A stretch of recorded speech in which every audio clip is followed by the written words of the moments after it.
बिस्मिल्लाहिर्रहमानिर्रहीम। अस्सलाम वालेकुम दोस्तों, एक नई वीडियो के साथ हाजिर हैं। चले अपने वीडियो स्टार्ट करते हैं। रशियन एयरफोर्स के लिए एक अच्छी खबर है कि रशियन एयरफोर्स को Su-35 जहाज़ों का एक नया बैच जो है वो मिलने जा रहा है। देखें, इस वक्त रशिया के लिए ऑप्शंस जो है वो काफी ज्यादा कम है। रशिया के ऊपर इंतहाई ज्यादा सैंक्शंस जो है वो लगी हुई हैं, लेकिन रशिया के पास जितने भी रिसोर्सेज हैं उसको उनके अंदर से ही बैठ के तो अपनी एयरफोर्स को चलाना है। Su-35 एक बड़ा जबरदस्त जहाज है, इसकी रेंज इंतहाई जबरदस्त है, इसकी जो पेलोड कैपेसिटी है वो बड़ी जबरदस्त है, इसका लॉइटरिंग टाइम जो है वो बड़ा जबरदस्त है। और सबसे बड़ी बात कि रशियन एयरफोर्स को जो इस वक्त बेस्ट जहाज अवेलेबल है वो ये Su-35 ही है। Su-57 जहाज जो कि उसका सबसे बेस्ट जहाज समझा जाता है, उसकी प्रोडक्शन लाइन उन्होंने 2023-2024 में तेज करने का फैसला किया था। मैं इसके ऊपर आपको वीडियो बना के दे चुका हूं, लेकिन फिर भी Su-35 की प्रोडक्शन उस तरह से आगे नहीं बढ़ सकी जिस तरह से रशिया ने जो है वो सोच रखा था। इस वक्त जो रशिया को Su-35 का एक नया बैच डिलीवर कर दिया गया है वो उसके फार ईस्ट के अंदर एक प्लांट में तैयार किया गया है। रशिया का जो फार ईस्ट का प्लांट है वहां पे रशिया के सारे मॉडर्न जहाज जो है वो तैयार किए जाते हैं। सोवियत यूनियन बन जाने के बाद यही एक वाहिद प्लांट है जहां पे रशिया अपने हाईटेक जहाज तैयार करता है। ये जो इस वक्त लेटेस्ट बैच रशियन एयरफोर्स के हवाले किया गया है Su-35 जहाजों का, इसके बाद 3 इस तरह के मजीद बैचेस जो हैं वो रशियन एयरफोर्स के हवाले किए जाएंगे। इससे ये साबित होता है कि रशियन एयरफोर्स ने अपने Su-35 की तरफ अपना ध्यान जो है वो बहुत ज्यादा बढ़ा दिया है। Su-35 जहाज की प्रोडक्शन रशियंस के लिए इस वक्त कदरे आसान है और Su-35 जहाज रशियन एयरफोर्स के लिए वो काम कर रहा है जिसकी इस वक्त रशियन एयरफोर्स को जरूरत है। रशियन गवर्नमेंट ने ईरान के लिए भी Su-35 जहाज जो है वो तैयार करने हैं। खैर, ईरानियंस के लिए जो Su-35 जहाज हैं वो तो बेसिकली वो जहाज समझे जाते हैं जो रशिया ने इजिप्ट के लिए तैयार किए थे, लेकिन फिर इजिप्ट के ऊपर अमेरिकन प्रेशर की वजह से वो जहाज जो है वो इजिप्ट को नहीं दिए जा सके। आप एक बात नोट करें कि अमेरिकन और जो वेस्टर्न कंट्रीज हैं वो किसी भी अफ्रीकन कंट्रीज को कोई हाईटेक जहाज नहीं देना चाहते। मैंने आपको एक वीडियो बना के दी थी जिसमें मैंने आपको बताया था कि इजिप्ट के पास इस वक्त बड़े जबरदस्त किस्म के F-16 जहाज मौजूद हैं, लेकिन इजिप्ट के पास इन F-16 जहाजों से फायर करने के लिए कोई modern air to air missile मौजूद नहीं है। F-16 के ऊपर से आप AMRAAM मिसाइल फायर कर सकते हैं। अमेरिकन ने इजिप्ट को ये F-16 जहाज तो सेल कर दिए, लेकिन AMRAAM मिसाइल नहीं सेल किए, जिससे आप कह सकते हैं कि इजिप्शियन एयरफोर्स अपने F-16 जहाजों को बेहतर तरीके से जो है वो डिप्लॉय नहीं कर सकती, उनका पूरा इस्तेमाल नहीं कर सकती। लेकिन रशिया की सूरत में ऐसी कोई प्रॉब्लम नहीं होनी थी इजिप्ट को। अगर इजिप्ट ये Su-35 जहाजों की डिलीवरी वसूल कर लेता तो रशिया की तरफ से इन Su-35 जहाजों के साथ जो भी मॉडर्न वेपनरी थी वो इजिप्ट को डिलीवर की जा सकती थी, लेकिन इजिप्शियन लीडरशिप जो है वो अमेरिकन प्रेशर को नहीं संभाल सकी और उसने अमेरिका के आगे झुकने का फैसला कर लिया और रशिया से ये जहाज उसने वसूल करने से इनकार कर दिया। इनिशियली रशियन एयरफोर्स का कोई इतना बड़ा प्लान नहीं था इन Su-35 जहाजों के हवाले से। शुरू में रशियन प्लानर्स की ये सोच थी कि Su-35 जहाजों को तकरीबन 200 के नंबरों में तैयार किया जाएगा, जिनमें से 150 जहाज जो है वो रशियन एयरफोर्स को दिए जाएंगे, 24 उन्होंने चाइना के लिए तैयार करने थे और 24 उनका ज़हन ये था कि इजिप्ट जो है उसको सेल कर दिए जाएंगे। चाइना चूंकि अमेरिकन प्रेशर में नहीं आता इसलिए उसने ये Su-35 जहाज रशिया से परचेज कर लिए। चाइना की जो बेसिकली थिंकिंग थी उसको इन Su-35 जहाजों से कोई खास लगाव नहीं था, उसने सिर्फ इनकी टेक्नोलॉजी चेक करनी थी और खास तौर पर Su-35 जहाज के अंदर लगे हुए जो इंजन थे उनकी टेक्नोलॉजी चाइना ने जो है वो ऑब्जर्व करनी थी, उससे अपनी अंडरस्टैंडिंग जो है वो बेहतर बनानी थी और चाइना के पास पैसे भी थे। चाइना ने इन 24 जहाजों की पेमेंट करके तकरीबन 48 इस तरह के जो इंजन थे वो अपने लिए परचेज कर लिए। अब इजिप्ट के लिए जो 24 जहाज तैयार किए गए थे वो ईरान ने लेने का फैसला किया।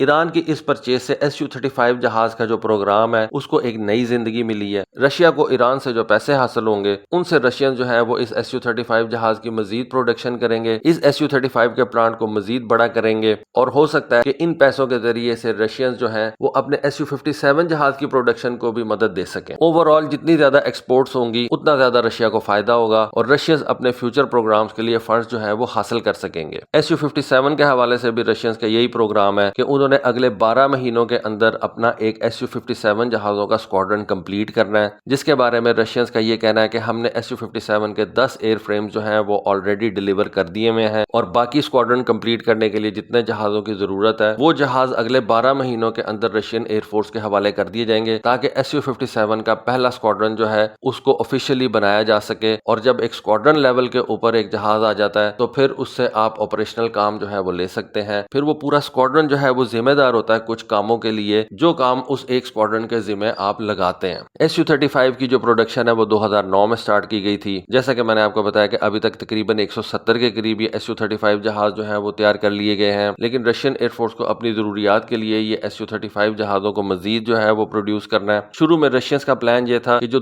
200 हमने SU-35 जहाज तैयार करने हैं, उनमें से 100 अपने लिए और 100 एक्सपोर्ट के लिए तैयार करना है। बाद में ये प्लान उनका चेंज हो गया। उसकी रीजन ये थी कि SU-30SM फाइटर्स जो थे उनकी परफॉर्मेंस बहुत अच्छी थी और कस्टमर जो था, जो रशियन जहाज बाय करना चाहता था, वो SU-30SM जहाजों को ज्यादा पसंद करता था। उनकी परफॉर्मेंस भी बड़ी अच्छी थी और उनकी जो प्राइस थी वो भी SU-35 जहाजों से कम थी। इस वजह से ज्यादातर कंट्रीज जो हैं उन्होंने SU-30SM जहाजों के अंदर इंटरेस्ट शो किया। बाद में रशियन एयरफोर्स ने ये प्लान किया कि हम अपने लिए, अपनी जरूरत के लिए जो 100 SU-35 जहाज तैयार करेंगे उसको हम बढ़ा के 150 तक ले जाएंगे और सिर्फ 50 जहाज जो है वो उन्होंने एक्सपोर्ट के लिए मुख्तस कर दिए। तो इस वजह से आप ये कह सकते हैं कि SU-35 जहाज की जो एक्सपोर्ट कम रही है, जो कि उनका बेसिकली टारगेट था कि 100 SU-35 जहाज हमने सेल करना है, उसमें ज्यादातर हाथ रशिया के ही दूसरे SU-30SM जहाज का, क्योंकि उसकी परफॉर्मेंस भी अच्छी थी और उसकी कीमत भी कम थी। तो जो कस्टमर होता था वो SU-30SM जहाज की तरफ ज्यादा इंक्लाइंड हो जाता था और उसको परचेज कर लेता था। लेकिन यूक्रेन की जंग के अंदर SU-35 जहाज ने अपने आप को कह लें कि रिवाइव किया है और इस वक्त आप ये कह सकते हैं कि 21st सेंचुरी के अंदर जिस एक जहाज ने सबसे ज्यादा एयर टू एयर कॉम्बैट देखी है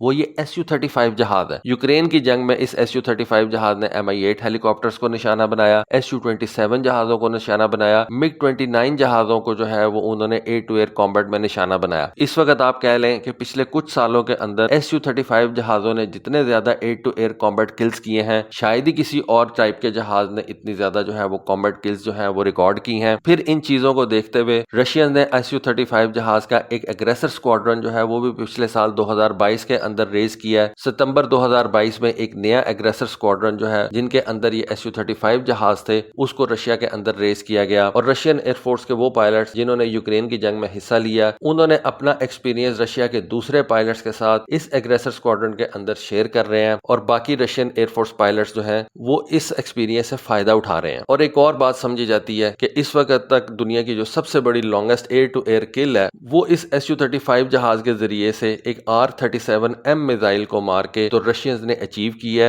और इस एयर टू एयर किल के बारे में कहा जाता है कि ये R-37 मिसाइल ने तकरीबन 200 किलोमीटर दूर से जो है वो अपने टारगेट को निशाना बना के तो अचीव की है। R-37 मिसाइल के बारे में कहा जाता है कि उसकी स्पीड बड़ी ज्यादा है। तकरीबन कई लोग तो कहते हैं कि R-37 मिसाइल की जो स्पीड है वो तकरीबन 6 मैक है, जो उसको हाइपरसोनिक डोमेन के अंदर ले जाती है। फिर R-37M मिसाइल की जो रेंज है उसके बारे में भी यह दावा किया जाता है कि वो तकरीबन 400 किलोमीटर तक एयर टू एयर किल जो है वो अचीव कर सकता है। खैर 400 किलोमीटर तो बहुत ज्यादा जो है वो ओवर स्टेटमेंट हो जाएगी, लेकिन रशियन का दावा यह है कि हमने एक R-37M मिसाइल के जरिए से 200 किलोमीटर तक की एयर टू एयर किल जो है वो अचीव की है। इससे बड़ी एयर टू एयर किल जो है वो इस वक्त दुनिया का कोई भी फाइटर जेट जो है वो क्लेम नहीं करता। इन सारी चीजों को देखते हुए आप ये कह सकते हैं कि रशियंस इन SU-35 जहाजों को आने वाले दिनों में बहुत ज्यादा एक्सटेंसिवली यूज करेंगे और जब तक रशियंस के पास ये SU-57 जहाज बड़े नंबर के अंदर नहीं बन के आ जाता, रशियन एयरफोर्स का जो मेन स्टे है, जो उनका वर्क हॉर्स है, वो ये SU-35 जहाज ही है। तो दोस्तों ये थी एक अपडेट SU-35 जहाजों के ऊपर। होपफुली आपको आज की वीडियो, आज की इन्फॉर्मेशन पसंद आई होगी। कमेंट सेक्शन में अपनी राय से जरूर आगाह कीजिएगा। आज के लिए बस इतना ही। Thank you. Allah Hafiz.